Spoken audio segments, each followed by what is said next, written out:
and welcome to the undisputed heavyweight champion of the world show made for the fans by a fan. I am your host, as always, Richard Tiemann, and this is the award-winning Fan Show.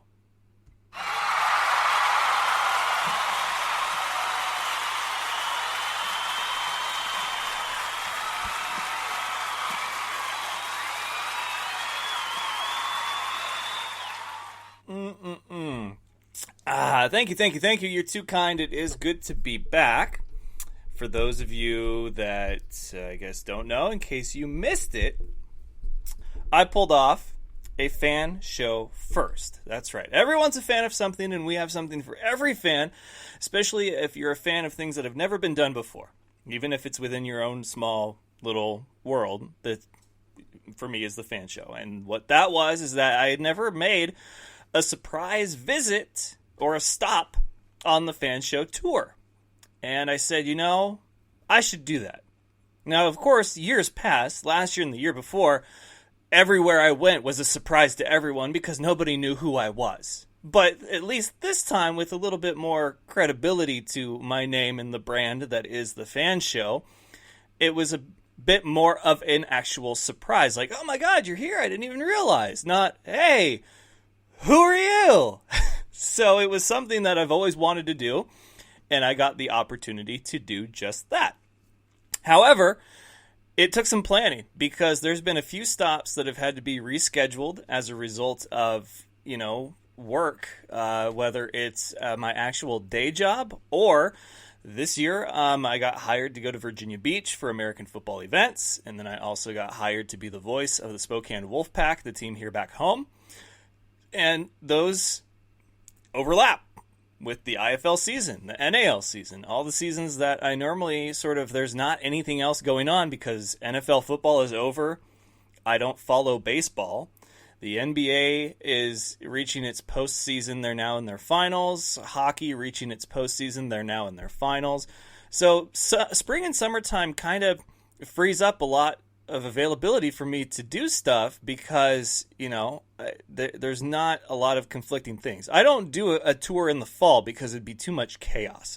You have baseball postseason, football just starting, and, basketball getting ready to start up again, and same with hockey. Like, fall is probably the greatest time of the year if you're a sports fan and a fan of multiple sports, but it is chaos, and that's what this weekend was as well. I don't know how many more surprise or impromptu trips I have up my sleeve, but this was worth it. It really was. It all worked out in the end.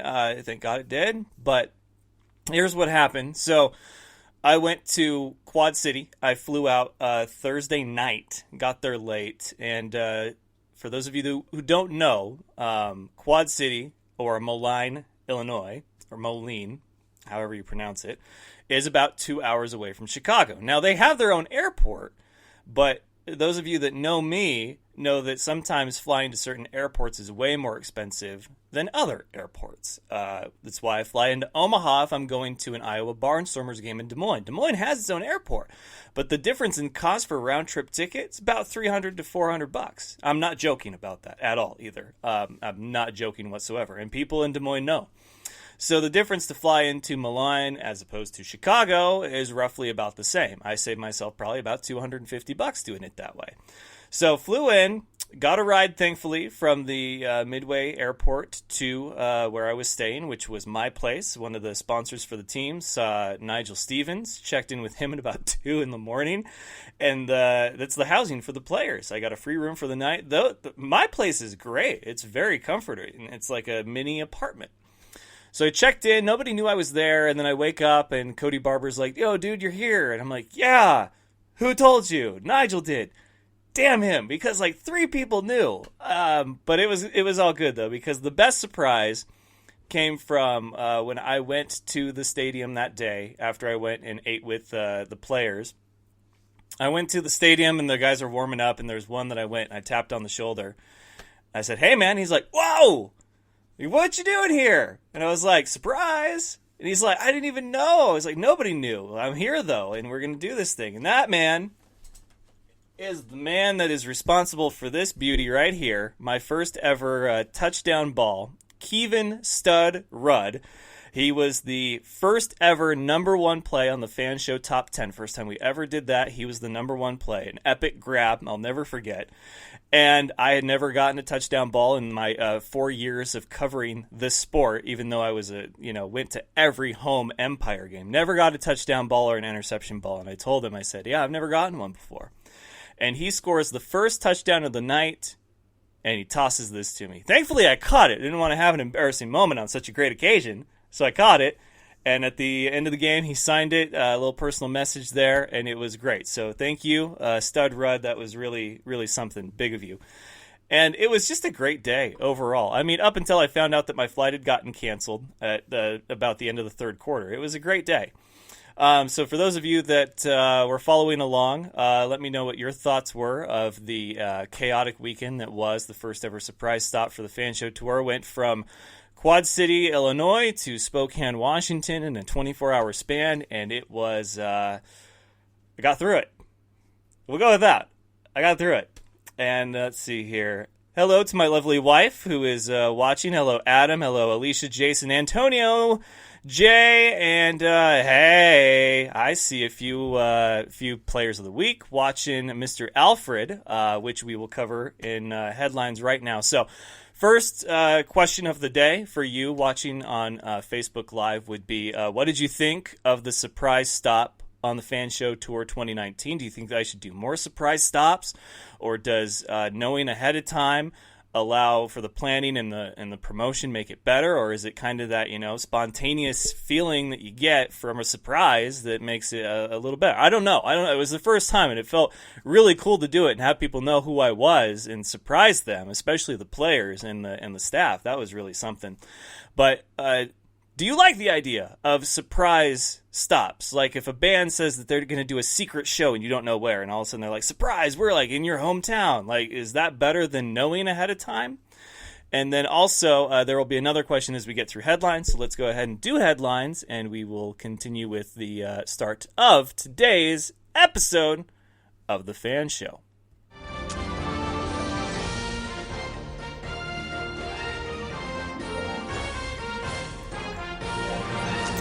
Headlines, of course, are brought to you by Dynamite Enterprises. They want to customize your world. They could make polos, T-shirts, hats, probably beanies, socks. I've seen beanies. I don't know about socks yet. They can do trophies, custom plaques. It is approaching awards season for a lot of leagues out there that are ending their spring league, or they're getting ready to announce the winners from the year. Because I think graduation, if it hasn't all happened yet, then there's a few graduations left. So if you need an award or recognition of any kind, they can do that as well. And if you need some custom-made apparel, or if you need something for promotional marketing or other, you need to hit up Dynamite Enterprises today. And that is dynamiteenterprises.com. You can see the whole catalog stuff of everything that they've done. And if there's something you want done that you don't see that maybe they haven't done, reach out to Ethan directly. That's Ethan at dynamiteenterprises.com and say, hey, can you do this? And he'll probably say, we're going to try. And he does a great job, though. If it doesn't come out the way that you want it, he takes care of it. The first giant backdrop I got from him, the thing was coming apart at some of the seams, and it wasn't him that made it. He submitted the order to the company that he goes through to make them.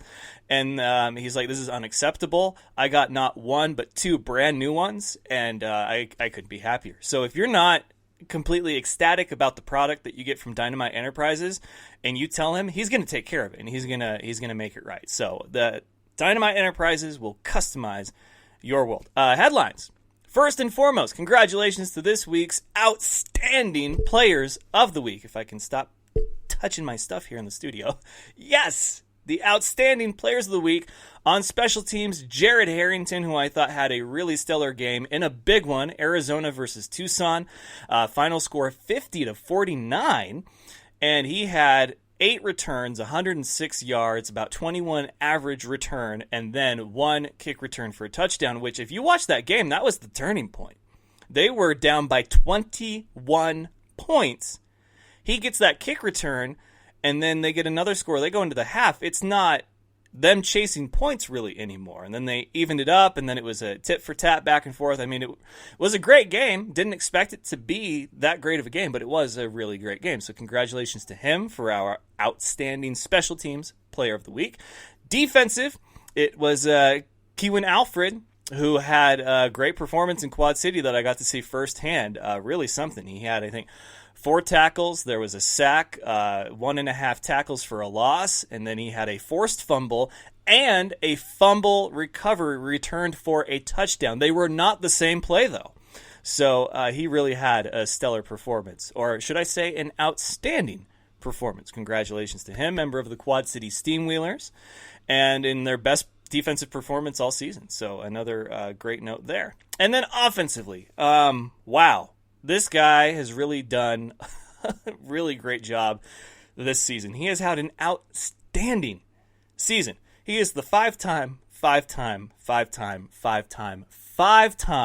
outstanding offensive player of the week to Quan Neal.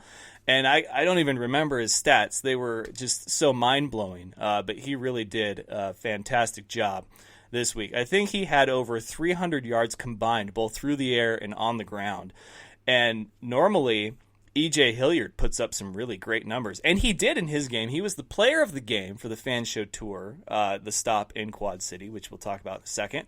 But for DeQuan Neal to put up the passing numbers that he did, which normally he's kind of a running quarterback, mobile quarterback, it was really something. So he had 6 touchdowns, over 230 yards passing, 77 yards rushing, 4 passing touchdowns, and 2 rushing touchdowns, including 2 great passing touchdowns to Ryan Ballantyne and Jazerick Peterson. So congratulations to Iowa Barnstormers quarterback DeQuan Neal on another, for the 5th time, well-deserved, outstanding player of the week.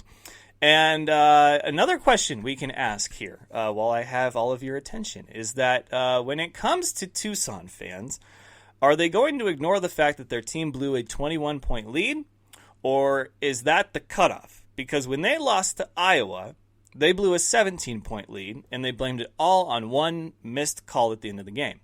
Now, there was a controversial call in this Arizona Rattlers game, a completion or a fumble. I thought it was a completion and a fumble. They called it an incomplete pass. Could have been the turning point of the game, but they blew a 21-point lead, and they did not. There was no outcry I've seen on social media yet about that one particular play or really any other call or no call or whatever. So I'm just curious, like, is 18 points the cutoff? Do you have to blow a lead that is 18 points or more before you're just like, yeah, it was our bad and not the ref's fault? I'm curious. And this is nothing to do with the team of Tucson at all. It's more so like I'm in a lot of different fan groups. I'm in a lot of different IFL groups. I see the chatter. I see the arguing. And it's comical sometimes that people will be like, yeah, you guys got lucky on that one. Had it not been for that missed call, we would have had you. Really? Would you have? You sure about that? I don't know. I'm sorry. I'm in one of those moods. Anyway, so let's see what else we've got here. Adam says DeQuan Neal is the MVP. He is one of my candidates for MVP, as well as E.J. Hilliard, another candidate for MVP. Jabari Lawley is another candidate for MVP. He's been that consistent running back in a team that has gone through 3 quarterbacks now. They're on their 3rd one, Drew Powell. And he has had a pretty solid season. Dylan Winfrey was a nominee there for a while, but he's been otherwise very quiet lately. Tyrell Pearson, another nominee for MVP. And Lenoris Footman's a nominee for probably Rookie of the Year, and DeQuan Neal as well. And then you also have the defensive MVPs, or Defensive Players of the Year. I guess there can only be one MVP, but there can be an Offensive Player of the Year, a Defensive Player of the Year, and a Special Teams Player of the Year. I think really it's going to be tough. The sexy pick, the odds-on favorite right now has got to be DeQuan Neal, and that's just from me doing my own personal research. By the performance, not just by the numbers, but by the performance and what he has done for that Iowa team is most valuable. It really is. I don't know where they would be without him. And I know that they had Drew Powell last year, who I believe was also the league's MVP. And so maybe it's something with Iowa. Maybe it's something with Dixie Wooten. Coach of the Year, though, right now, obviously Dixie, probably another nominee for being able to replicate success for the 3rd year in a row as a first-time head coach. This is the only team he's head coached for, and he's had very good success. Kevin Guy for coaching an undefeated team for now. And then, of course, Corey Roberson for taking Green Bay to the playoffs for the first time since 2012. So there's a few side notes, some nominees for what I'll be evaluating as we get closer to the end of the regular season. And then I will announce my own awards. Other awards, believe I brought up last time that we will have is the best action shot of the season. So photographers who I have looked through your hundreds and hundreds and hundreds of photos for my Outstanding Players of the Week posts. I'm going to recognize you with an Outstanding Photo of the Year action shot, and we'll see who receives that one. The Call of the Year, the best call of a play all season long as far as on radio, YouTube, or otherwise, because I have to watch all these games multiple times, and so I've heard all the different calls, and there's been a few really great calls. And then we're going to still do the social media, best social media of the year. We're also going to have the outstanding logo of the year because we've got some new teams now. So we will bring back that category. Last year, there wasn't a point to it because we lost a lot of teams. We didn't have any new teams. So it was the same look for all 6 teams. But now that we have, 4 new teams, we can bring back that and say, hey, who's got the best logo now? Best uniform again. A lot of teams. This one was there last year because teams tend to get new uniforms each year. So we will be having that award again. And then we will be introducing best offensive and defensive lines. So there's another set of brand new awards for this season that I'm particularly excited about. So yeah, there's a lot of stuff coming for the annual F.A.N. Show IFL Awards. And let's see. Hey, Nigel, good to see you. His comment on here is priceless. We will talk about that in a moment. Adam says, wrestling headline, AEW Fighter Fest will be streamed online for absolutely free. Thank God, because I didn't want to pay $45 to watch it, because I thought the last one, Double or Nothing, was free. It was only the pre-show that was free, and that upset me. But also in wrestling headlines, there was WWE Super Showdown. I skimmed through it. I was curious about the quality of match of like 2 matches. I guess I should say 3, because the third match was the lack of quality of that match, and that was The Undertaker versus Goldberg, which, man, what a botch fest that was. These guys should have been retired officially like 3 times over. I know that when they say in WWE that you're retired, it doesn't actually mean that you're retired. I mean, to be like officially retired, you have to be dead as a wrestler. Because even Shawn Michaels came back, and I lost a little bit of respect for him, but it was that one time, and I don't think he'll do it again. I think it left a really bad taste in his mouth, so that's the important thing. But Undertaker, he should have been done WrestleMania 28. I think that would have been the best time for him to go out, and that was, we're talking almost 10 Manias ago. That was, I think, 7 Manias ago. Yeah. But Goldberg, man, 2 big guys that can't lift anymore because they're old. It was sad. It really was. Undertaker got dropped on his head by Goldberg, and they botched a couple of moves. It was sad, man. I thought the Finn Balor-Andrade match was great, though. But overall, these overseas events that they're hyping up as like as good or better than Mania, and they have no relevance to the current storylines that are going on, and they can't get the matches confirmed and announced ahead of time enough to have there be any kind of cohesive storyline because too many wrestlers are refusing to go. And good for them, because if you don't feel like it's right, then don't do it. But yeah, it was another money grab, and so I'm sure Vince is very happy about that. AEW's Chicago event, those tickets go on sale Friday. In music headlines, Riot Fest was announced. Blink-182 will be playing its album Enema of State in its entirety, cover to cover, for its 25th anniversary of the album, which was one of my favorite albums of all time. Question, what's your favorite Blink-182 song? And then, let's see, in robotics and tech, we had the season premiere of BattleBots, as well as their Vegas first ever live stream. So it was the BattleBots Challenge, and that was really great. We got a great BattleBot special coming up tomorrow, which, speaking of, Wednesdays will now be BattleBots Day. So for those of you expecting to tune in to hear talk of IFL or other, Thursday we will do our regularly scheduled preview day. So Tuesday recap, Thursday preview, Wednesday BattleBots. Very excited, because Wednesday's when they release the fight card for the upcoming episode, and there's a lot to talk about. So I have a special guest planned for tomorrow. Tonight's special guest, BJ Hill. of the Green Bay Blizzard, and we need to talk about the weekend's action and who won and who lost. And then also, let's see here. Was there anything that I missed? Not much happening in outdoors. Bobby Brown got engaged. I think I mentioned that last week. The Wolfpack came away with another big win at home. I made it just in time. So yes, to conclude my story about my chaotic weekend, I went from Moline, Illinois to Midway, which is about a 2.5-hour drive. Checked into the airport because that was the only time I could catch a ride from there to there, knowing that the flight that I had originally rebooked because my flight was canceled, found out at the end of the third quarter of that game. Tell me that doesn't send you into panic mode. So I get to the airport, it's like 5:30, 6 a.m., and I'm like, hey, here's what's going on. Like, is there anything that can be done? And they're like, no, we're sorry. We've looked connecting you out of Phoenix, out of Vegas, out of Denver, all places I've made connections in before. None of them have a flight leaving any earlier. In fact, Phoenix only has one flight on Saturdays going out of Phoenix to Spokane, which is just weird to me. But anyway, neither here nor there. So finally, like, I'm on the phone with Enterprise because they can get me to Seattle at 11, and if I get a rental car, I can make it for the game in time. It's about a 4.5-hour drive. I could do it, and it was only going to be like $40. So I'm on the phone with Enterprise, waiting for an agent to book me this rental car, see if we could pull it off, because she needs to know like now. And she runs up to me, taps me on the shoulder, and writes down GEG, which is Spokane's airport, Geiger Airfield. And she says, 5:15 question mark. I said, yes. Can that be done? Yeah, there's one seat left. Let's do it. So I get on there. I depart an hour after that. And I fly from Chicago to LAX, make a connection, and to Sacramento and make a connection, and then finally home in Spokane.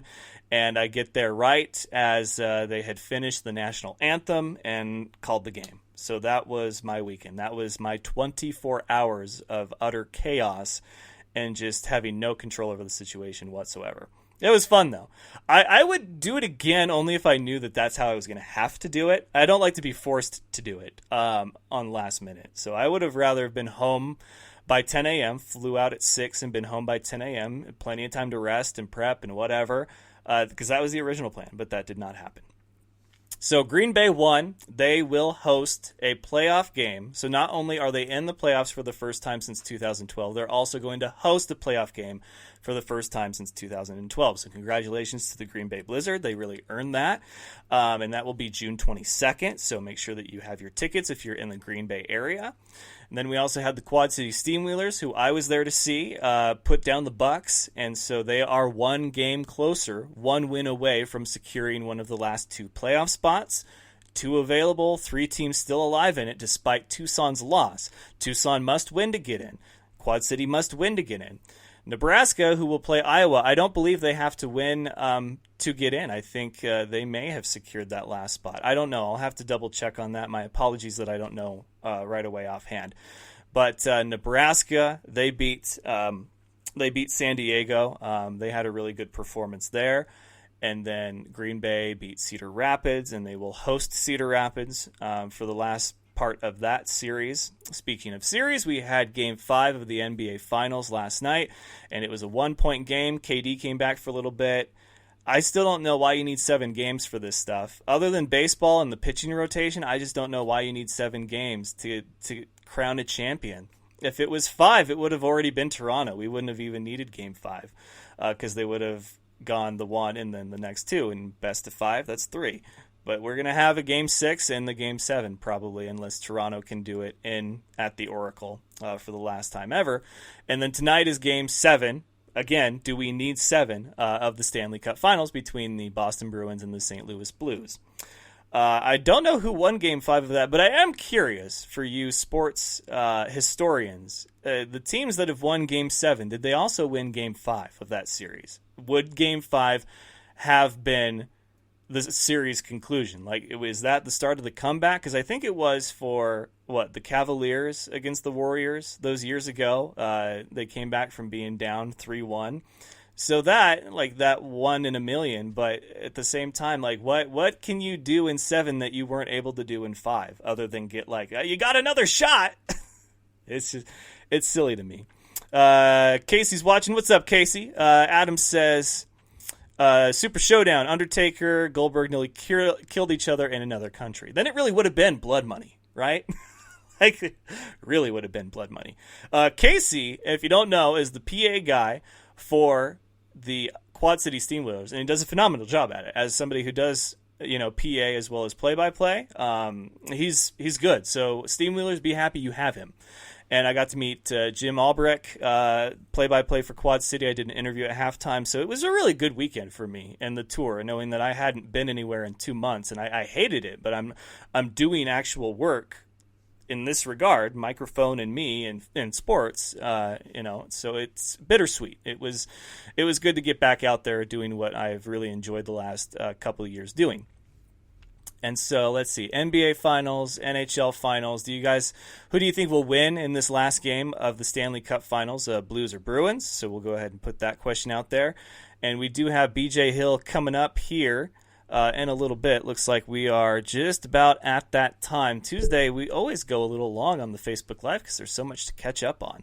But, okay, so Nigel Stevens made a comment. He said the word comforting. And I'll be honest with you, for as long as I've done this, it always seems to be the off-the-cuff, impromptu stuff that is the most popular. And for me to interview Jacob Stetz, the kicker from Quad City, I had always wanted to ask this question, given that at this level of football, indoor football, and arena, it's not the punter that is the holder. It's not even the quarterback sometimes that's the holder for the place kicker. Sometimes it's the wide receiver or a running back or a lineman. And so for Quad City, they have Quentin Pedroza, who is obviously their poster boy. He's on all the cardboard standees, and he's got that $1 million smile, that model look, that male underwear model look to him. And he has been the Outstanding Player of the Week by me. He's been the IFL Player of the Week. He's been featured on SportsCenter's Top 10. He's been featured on my own Top 10, and he was the number one play for that Top 10 for both me and SportsCenter. So he's this guy that is very much at that level for his team. But he is the holder for Jacob when he does a field goal attempt. And few years ago, or I don't even know how many now, Pat McAfee, punter for the Indianapolis Colts, retired. And when he did, Adam Vinatieri, who was the kicker for the Colts, asked, if you're retiring, well, who's going to hold my balls? Because he was the holder for Adam when he kicked. I lost it when I heard that because he didn't skip a beat. He was like, great question. And he goes into this whole thing. So I had been looking for an opportunity to ask something bizarre like that, and knowing that Jacob has had a great season as a kicker and that Quentin is the one that holds for him, I could not help myself. And it came to me last minute, just like the Big E preview video that I did before the game, which was a lot of fun also. But so I get Jacob, and I was like, hey, man, let's do a quick interview. I've always wanted to ask you a couple questions. He's like, oh, okay. I didn't have it set up on the tripod or anything. I said, you know what? We'll just make this quick. We're going to do this selfie style. So I turned the phone to me, and I said, hey, man, you've got this guy who's the poster boy. He's been on SportsCenter Top 10. I mean, he's a good-looking dude, and he is Quentin Pedroza. So what's it like to have a guy like that hold your balls for you? And he lost it, which I won the bet because I said I could get him to break, and I forget who the bet was against, but they're like, no, man, it's just gonna brush off him. He'll just get right through it. But it was so great. It's one of the most popular videos I've ever put out, and his response being comforting, I think, is probably my single favorite part of it. So thank you to the people of Quad City, the Steamwheelers, the staff, players, and coaches. You guys are all fantastic. It was a great experience for me, a great getaway. I am already excited to come back, and I don't know when that will be, but I'm hopefully it's sooner rather than later. So thank you to Quad City. Tomorrow night we've got BattleBots episode. Thursday we'll have our preview because it is the last week of the regular season for the Indoor Football League. And it's going to be a big one for some teams. This last weekend we had probably the biggest game that came down to the last quarter, and that was Iowa versus the Sioux Falls Storm. And Iowa took down the Storm at home. If Iowa lost, they could have dropped to the 3 seed, and Sioux Falls would own not only the tiebreaker, but the same record as them. How crazy is that? So it was a huge win for the Iowa Barnstormers. They will now host in their regular season finale the Nebraska Danger, and I think they would need to win that just to make sure that they have because even if they lost, they still have the tiebreaker over the Storm. So yeah, their seeds are set. You have number 1 is Arizona, number 2 is Iowa, number 3 is going to be Sioux Falls, and number 4 is probably going to be Green Bay. So 5 and 6 are up for grabs, and we will see what happens this week as 2 spots remain and 3 teams want it. Will it be Quad City, Tucson, or Nebraska? Or I guess not or, will it be Nebraska and Quad City, Nebraska and Tucson, Tucson and Quad City? I don't think it can be Tucson and Quad City. So I think it will be Nebraska, and then who will get that 6th seed? Either Tucson or the Quad City Steamers. It's going to be a great game. That game is in Tucson. I expect it to be a really, really good matchup. So thank all of you guys for watching. Jimmy, good to see you chiming in here. I appreciate all you guys. Really, I do. Kevin Rudd for my first ever touchdown ball.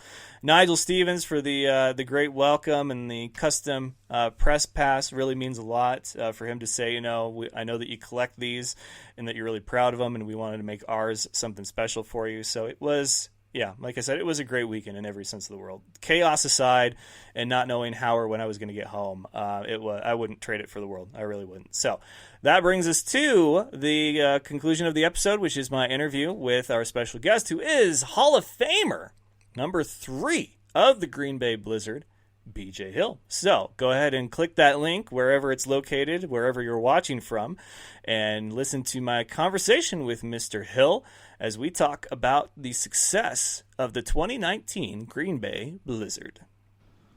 All right, ladies and gentlemen, joining me now is one of the proud members of the playoff-bound Green Bay Blizzard. You may have heard of him. He wears the number 3. It is BJ Hill. How you doing, man? I'm great, man. How are you? I'm doing good. I'm excited for you guys. I got to say, I try to be as neutral and unbiased as I can, but sometimes I just can't help but get excited for teams that I know have worked really, really hard to get where they are. And it wasn't just clinching a spot. You guys now will host a home playoff game. First time either has happened since 2012. What was the locker room like that week, going from clinching a spot to now having the home playoff game? It was a great atmosphere, but it's always a great atmosphere when you win versus when you lose. Yep. But we had a goal of taking care of business from the jump last week, and we were able to put together a really good first half. And by the fourth quarter, we always huddle up and make sure that we understand we still have to finish the game. And at that point in time, we pretty much had the game in the bag, barring anything crazy happening. So we had that after locker room feeling right at the fourth quarter of, hey, we just clinched a playoff spot at home. So it's a great feeling, man. And I was ready to play the day after. So that's how excited I am. Your role hasn't changed, but your performance, I guess, there's been a lot of called back kick returns that you've had, especially early on the season. So your stats, I guess, would be the best place to start saying that it's been a little less active for you. But do you feel like just proud to be a part of this squad, knowing how hard they've worked to get where they are, even if your role maybe hasn't been as detrimental to the cause that it has in seasons past? Yeah, well, to answer the first part, it has been frustrating not having a kick return touchdown on the board. That hasn't happened in my career, but at the same time, it's to me it's not about that anymore. I've done all that stuff, and I'm just enjoying the fact that we're back to our winning ways. Because my first 3 years with Green Bay, we were in the playoffs, and not only were we in the playoffs, we were competing for the conference championship game, or the title. So this is kind of a return to glory for me, But even for the organization, I mean, the organization is used to winning. The city of Green Bay is used to winning. So for me, I'm enjoying this ride. Yeah, my role has changed a little bit, but I've embraced it, and being able to help out any way I can. So like I said, I'm enjoying where we are, and looking forward to leading these boys to a deep playoff run. We see a lot of veteran players take on the role of mentor, even coach, maybe official capacity or unofficial. But obviously, you're still out there being an active player. But have you noticed that about yourself, that you've kind of become maybe more vocal, maybe more, what's the word I'm looking for? Just kind of the man that will step out in front and say words if they're needed to, or kind of give some motivation to the rookie. You have a rookie quarterback on the team, Lenoris Footman. How's your relationship with him? What's that like? Right. Or to answer your first question, I was kind of like that year two. So, kind of being a coach on the field, and once I understand what's going on and I understand what the coaches are trying to accomplish, I'm able to take what they're saying and make it make sense to the guys that I'm in the huddle with. If they don't understand how the coach wants something done. Year one, I was quiet. We had a lot of veterans on our team already, so I didn't really have to say much, but I had a lot to prove too as well. So I kept my mouth shut. I kept grinding. But year two, once I was, kind of one of the staple players coming back, I was much more vocal then. But playing with Footman's been really great, actually. And it's been fun to see his maturation over the course of the year. He's really grown as a quarterback, in my opinion, from when he first started. And I think right now he's playing his best football. He's seeing the field very well, which is nice. And, he's being smart about taking off and, not taking big hits like he did early in the season. So that's something that you want to see, going into the playoffs as your quarterback playing at this level.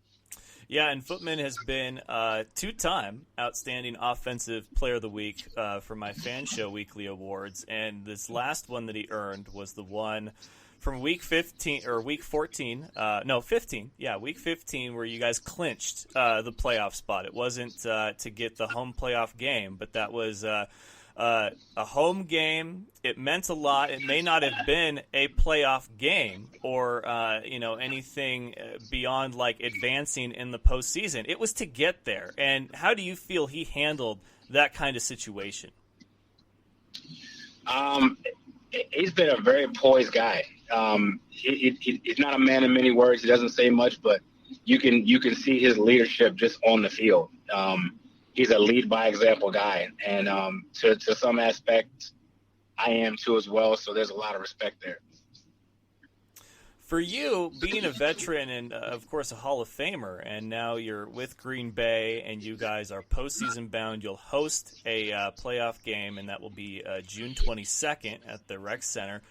But for you, has anything as far as the mood or the atmosphere in that arena changed? Because I know that even last year, fans were just like, this is frustrating, but it's very not like Green Bay. Like we'll be back next year, to full force, and of course to have Coach Roberson, who in my mind is definitely a front runner for Coach of the Year, given what he's been able to do with that squad and a young rookie quarterback. But for you, has it felt kind of more like, yeah, this is more like it, or no, we knew this all the time, nothing changes, we're just actually like where we should have been all along?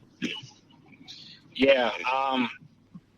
When anytime you bring in a roster full of young guys, you have absolutely no idea what you're going to get out of them. You're going into it based off of what you see on film, based off of your scouting reports, and once they get on the field, then you really get to see, okay, well, what kind of player, what kind of person am I dealing with? So I wouldn't say that this is something that we expected, because you just don't know. And then you throw the injury bugs in there too, and that just it throws off timing from a coaching standpoint, from a playing standpoint. So it's really hard to say.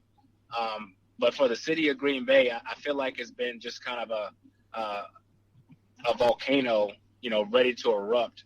And so that's going to take place during our playoff game next week. They've been chomping at the bit for a team to get back in the playoff run since 2012. And, we have a bunch of very, very faithful season ticket holders who've been part of the Blizzard organization for years and years. And so I know that, they're going to lead the rally when it comes to making it difficult for whoever comes in here. Now, last year, there was 4 teams that made the postseason, and there were 3 very competitive teams, and one team kind of fell, ass backwards into the postseason picture and was quickly sent home. This year, though, there are 6 teams, and I got to say that I've never seen really this competitive of a landscape, at least in recent years of the IFL, because it comes down to the last week for Quad City and Tucson. Nebraska has been very much scratching and clawing their way into the postseason. Quad City seems like it's firing on all cylinders, both offensively and defensively. And Tucson, they almost took down the undefeated Arizona Rattlers in Phoenix. So it's right. Like you guys have punched your ticket. You'll host one of these teams. And then, of course, once you host, should you win, you'll go on to face the top 3 teams, which have been so dominant all season. That's Arizona, Iowa, or Sioux Falls. So you guys kind of being right in the middle.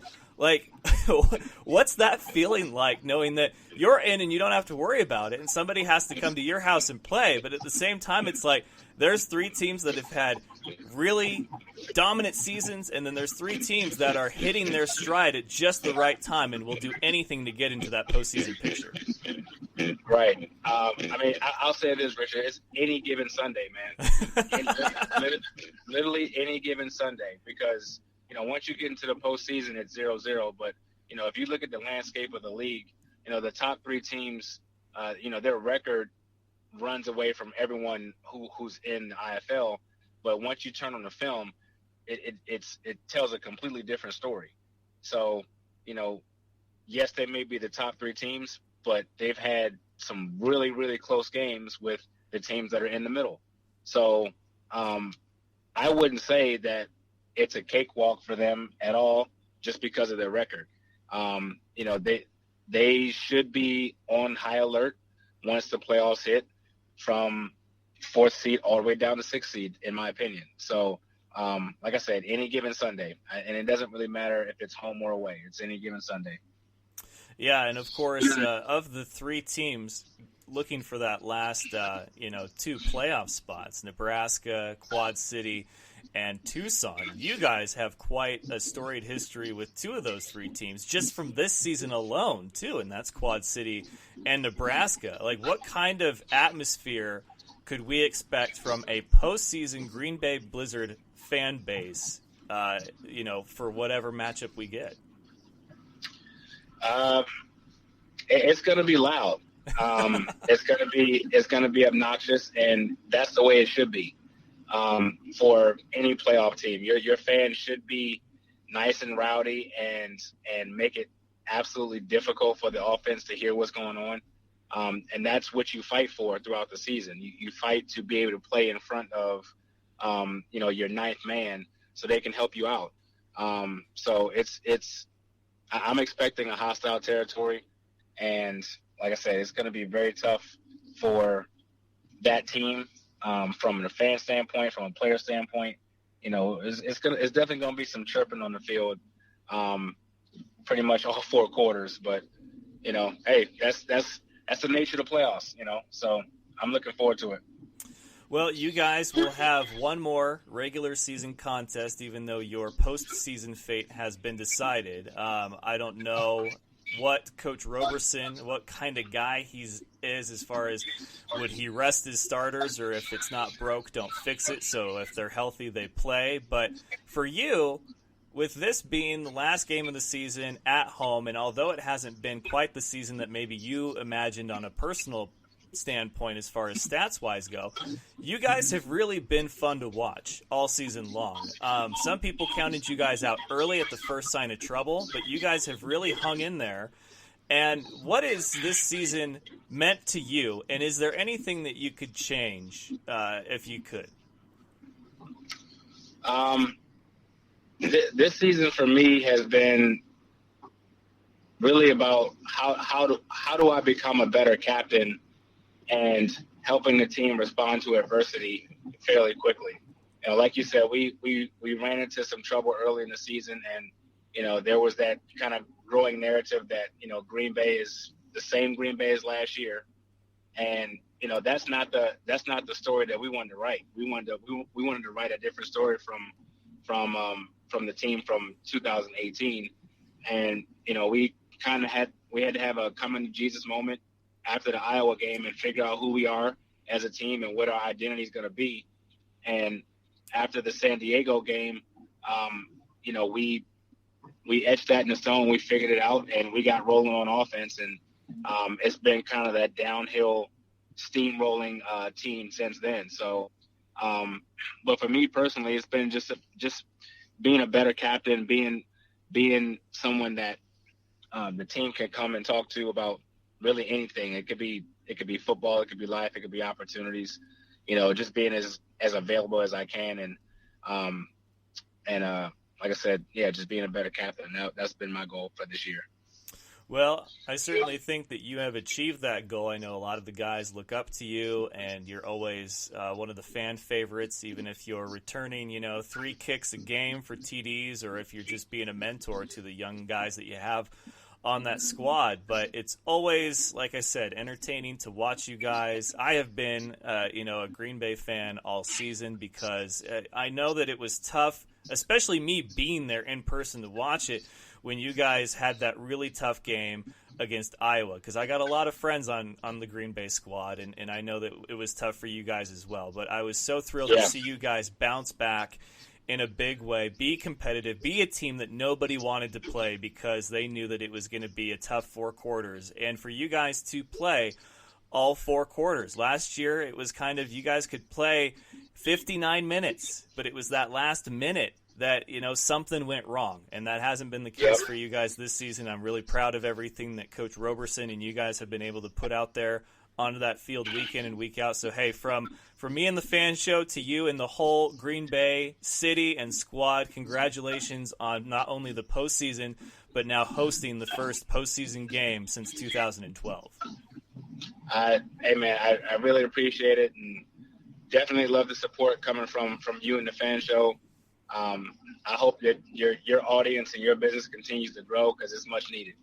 Well, I certainly thank you for that, man. Those are kind words, and I just do the best that I can with what I've got here. And it's been a lot of fun to see you guys not only play, but make appearances on the top 10, have some outstanding players of the week. It's been a great season for me in the show. It really has, and I'm glad that you've been able to be a part of it in some way. So, hey, man, you get some rest, and you guys get ready for your last home game of the season. I expect to see a kick return for a touchdown not called back, because it's got to happen. It's got to happen. But yeah, that would be nice. give the team my love and say hello, and I will talk to you guys again as we get closer to the postseason. Sounds good, man. I appreciate it. All right, you take care, BJ. All right, you too. And one more big thank you to B.J. Hill. He is an active Hall of Fame member of the Indoor Football League, and such a great personality and just down to earth and always great to talk to. I get excited when I book him for the show. I really do. And there's a few players that can do that for me, but he is definitely one of them. So thank you all for tuning in. Don't forget that if you missed any of tonight's episode, you can listen to it in its entirety on one of the many popular podcasting platforms, and those are iTunes. I don't know why I said that like I was, I don't know what that was about. So iTunes, SoundCloud, Spotify, and iHeartRadio. There we go. That sounds like English. And then, if you can tune in live, maybe you missed it tonight, a random night that you couldn't tune into. But we do every episode live Tuesday, Wednesday, and Thursday nights at 7 Eastern, 4 Pacific. In fact, we even do the first portion of the show, usually about the first 20 while I get through headlines, and we have a discussion, and we, open it up for you guys to leave your comments. We do that all on the show's Facebook page. We Facebook Live the first portion of the show, and that is facebook.com/FAN youtube.com/fanshowofficial. Please give it a like, a share, give it some love. There's a lot of great content on there. It's kind of the website right now while we try to get the website done. And then if you're a fan of other social media, well, we're probably on there too. And those are, of course, Instagram. I was trying to not say it all weird like, but yes, Instagram, and that is the Fan Show. Twitter, which is at Fan Show Official. We have a YouTube channel as well, but I honestly couldn't tell you what the link is. Just look for the Fan Show, or if you go to Twitter, Instagram, or Facebook, you will find a link somewhere to one of the many videos we have on our YouTube channel. Just click it and subscribe. We'd love to have you subscribe because subscribing's good. We have a Snapchat, but I hardly use it. So I would say stick to the three big ones: Facebook, Instagram, and Twitter. And then whichever one you prefer as far as subscribing and downloading the most recent episodes of the podcast so you never miss a minute of great Fan Show content, even the stuff that you don't particularly care about. You won't have to go hunting and searching for the latest of what you want to tune in for. So if it's a BattleBots special or a Robotics and Tech special, as they're called, if you subscribe, you still get that automatically when it posts. You'll just have the other ones there as well. I'm not saying don't listen to them. I'm just saying that at least you won't have to keep checking back every time and only downloading the ones that you want. So iTunes, Spotify, SoundCloud, and iHeartRadio. We broadcast to you live from Spreaker.com. We are brought to you by Undisputed Belts, who can make you a custom belt for just about any occasion, as well as Dynamite Enterprises, who wants to customize your world. So, with that, I thank you once again. It's not official unless it's Fan Show official, and we are officially out of here on Tuesday night. Till then, best of luck to you and yours. Go Niners, and remember, of course, it's all fun and games until you butt fumble. Good night, folks. Do you remember the time that Mark Sanchez ran into his own player's butt? That was funny sports. Thank you for having me on the show, man. I love the Fan Show.